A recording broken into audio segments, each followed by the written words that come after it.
위클리 교통 이슈.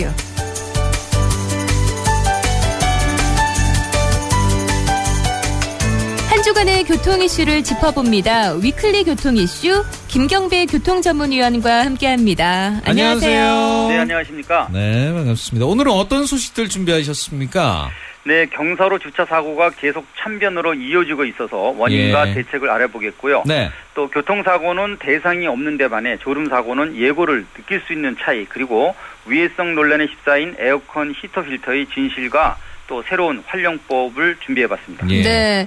그런데 지난달에만 그 비탈길에 세운 차가 굴러서 지나가던 차와 충돌하고 또 행인을 절명케 하는 인사사고가 3건이나 연속 발생이 됐잖아요. 네. 문제가 뭘까요?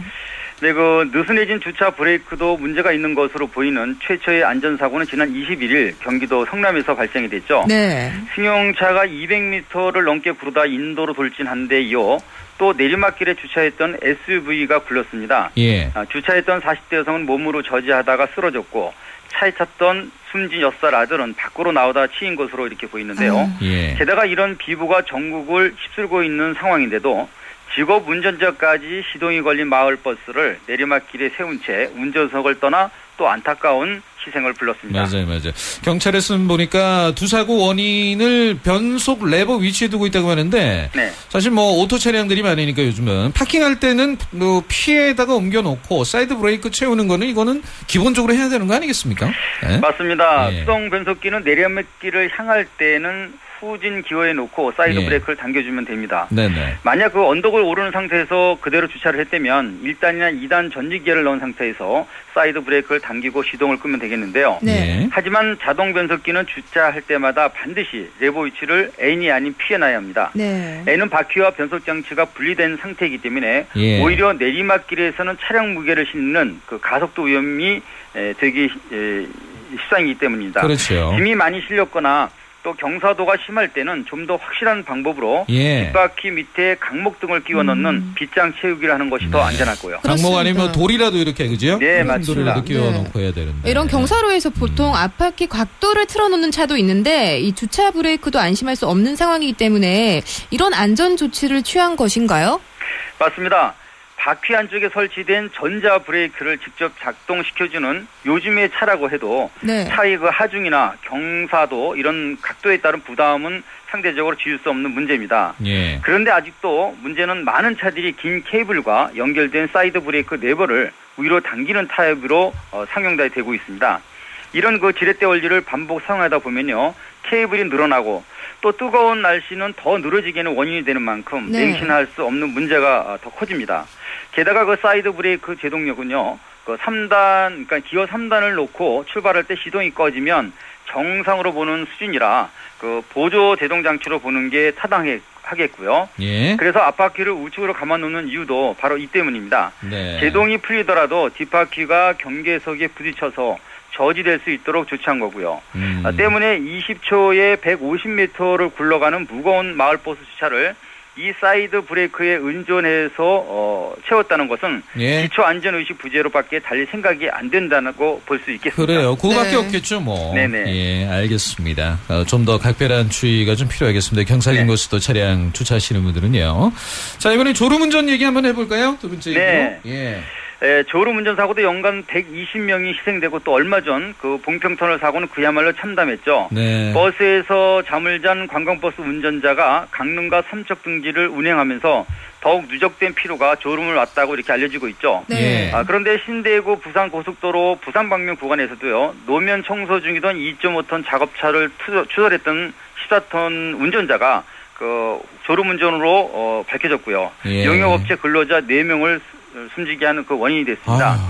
이런 졸음운전 발생 건수는 2013년 2,512건에서 2014년 2,426건으로 줄었다가 지난해 다시 2,701건으로 늘어났으니 이제는 좀 특별 대책이 필요한 것이 아닌가 이렇게 생각이 됩니다. 그래. 아니 14톤 차가 2.5톤을 추돌했으니까 이거 생각만 해도 끔찍하네요. 이 시속 110km에서 잠시 깜빡하는 2초라는 그 짧은 찰나가 50m 이상 전진한 상황이니까 정말 심각한 상황이죠. 그렇네요. 네, 그래서 졸음운전은 늘 대형사고로 이어지는 것이고요. 사망 비율 역시 매우 높습니다. 지난 2013년 121명에서 2014년 130명을 늘다 지난해는 잠깐 108명으로 준 것 같았는데요. 예. 2013년 4,952명이던 부상자 역시 4,679명으로 좀 줄어들었다가 다시 5,525명으로 급증되는 그런 문제를 안고 있습니다. 예. 이를 비준해 보면 최근 3년간 총 359명이 졸음운전에 의해 희생이 됐고요. 네. 또 해마다 120명이라는 인명을 앗아가는 그런 원흉이 된다고 할 수 있겠습니다. 예. 그런데 한국도로공사가 올림픽 기간 동안 고속도로 졸음사고 사망자 수가 는다는 이런 경종을 울렸습니다. 네. 지난 2012년 런던 올림픽 기간인 7월 2일부터 8월 12일 사이 발생된 고속도로 교통사고 분석 결과를 발표한 것인데요. 이 기간 발생된 졸음과 전방 주시태만 사망자 수는 82%로 최근 5년간의 졸음 운전 사망자 비중 60%보다 예. 무려 22%가 높게 나타났다고 네. 전하고 있습니다. 그러니까 뭐 시차가 다르기 때문에 이제 야간 경기 시청하다가 이렇게 졸음 운전하시는 것 같은데 시간대별 발생 현황은 어떻습니까? 네, 맞습니다. 시간대별로 사망 통계는 0시부터 06시 사이가 3명으로 27%고요. 또 18시에서 0시 사이가 4명으로 37%를 차지하고 있었습니다. 예. 물론 그 활동 시간이 06시부터 12시에도 1명이 사망했고요.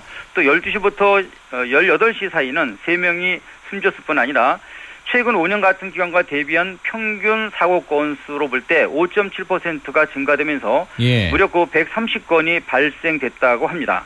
특히 2016년 그 리우 올림픽 경기 시간대에는 주로 새벽이나 1시부터 7시 사이인 아침 시간에 집중된다는 점을 들어볼 때 예. 22일까지 17일간 열리는 이번 리우 올림픽 기간 중에 네. 고속도로 교통사고 예방 대책을 시행하자 할 수 없다 이렇게 발표를 했습니다. 하지만 네. 졸음은 신호를 주는 경우가 많기 때문에요. 네. 이상 징후를 느끼면은 곧바로 운행을 중단하는 것이 좋습니다. 그렇죠. 예, 저희도 긴급 정보가 있어가지고요. 제보안에 전해드리고 가야겠습니다. 네네. TVN 긴급 정보입니다. 네, 중앙고속도로 지선입니다. 김해 방향이고요. 대동 3터널 부근 7km 지점 갓길에 현재 고장난 화물차 정차해 있습니다. 예. 이 구간 처리 중에 있고요. 주의해서 지나시라는 한국도로공사의 제보입니다. 네, 고속도로 운행하시는 분들도 일단 졸음운전 조심하시길 바라겠고 이번에는 에어컨 필터 얘기 좀 해볼까요? 네, 예. 자동차용 항균 에어컨 그 히터 필터 사용할 때 OLT 성분이 공기 중에 섞인다고 하는데 이게 정말로 위험한 건지 궁금한데요.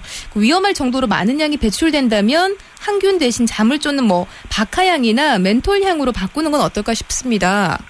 네, 말씀처럼 물씬 풍겨 나온다면 박하나 멘톨 처리로 졸음 운전을 쫓는 방법도 되겠지만요. 네. 사실 그 정도가 좀 못 되는 것 같습니다.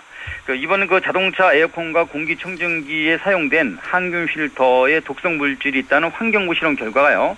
일주일 만에 인체 오염 지수와 수위를 낮췄기 때문인데요. 예. 여과지 표면에 뿌렸던 항균 물질인 옥틸 이소티아졸론이라는 그 물질은요. 네. 필터에 묻어있는 OIT 독성 물질이 공기 중에 유출됐지만은 인체 위해도는 낮았다고 이렇게 사실 그 말을 바꿨습니다. 네. 물론 그 가습기처럼 다량이 흡입되지 않기 때문에 정상 환경에서는 인체 위험이 낮다고도 볼 수 있겠지만요. 예. 어떻든 번복을 한 셈이니까 믿음이 안 간다 이렇게 볼 수도 있습니다. 그렇네요. 하지만 그 자동차로 볼 때 인체 위협 수위를 낮춘 데는 3M이라는 다국적 기업과 대부분의 대기업의 입김으로 작용한 것이 아닌가. 예. 또 비교 시험 방법의 차이도 한모한 것으로 이렇게 추정이 그렇군요. 되고 있습니다. 자동차 제조사 규정에는 향균 처리가 배제되어 있기 때문에 그동안 애프터 제품이 더 좋다고 했다고 하는데 네. 조사관일이 결국 이렇게 된 것 같은데요. 그런데 네. 항균이라는 표시도 세균을 박멸한다는 뜻이 아니지 않습니까? 그죠? 그렇습니다. 예. 항곰팡이요. 그러니까 예. 산에 떨어진 피부 각질과 과자 같은 당분 부서기를 통해 서식하는 곰팡이균을 살지 못하게 하는 것을 뜻합니다. 네. 적어도 그 필터 표면에 서식할 수 없도록 한다는 의미로 25년 이상 사용돼 왔고요. 요즘은 모두가 항균 필터로 통일될 정도가 됐는데요. 예. 환경부 시험 오차는 완벽하게 밀폐시킬 수 없는 자동차 구조 특성에서 시작이 됐고요. 또 외부 공기 20% 정도가 실내로 들어오는 상황을 예측하지 못했던 것 같습니다. 예. 그런데도 실내 공기에서 OIT 함량이 검출하는 비교 분석이 아니뇨. 바람이 필터를 통과하면서 상대적으로 사라진 그 OIT의 양을 비중에 맞췄고요. 예. 또 필수 사항인 실내 면적을 고려하지 않은 무조건 살포로 돌아갔습니다.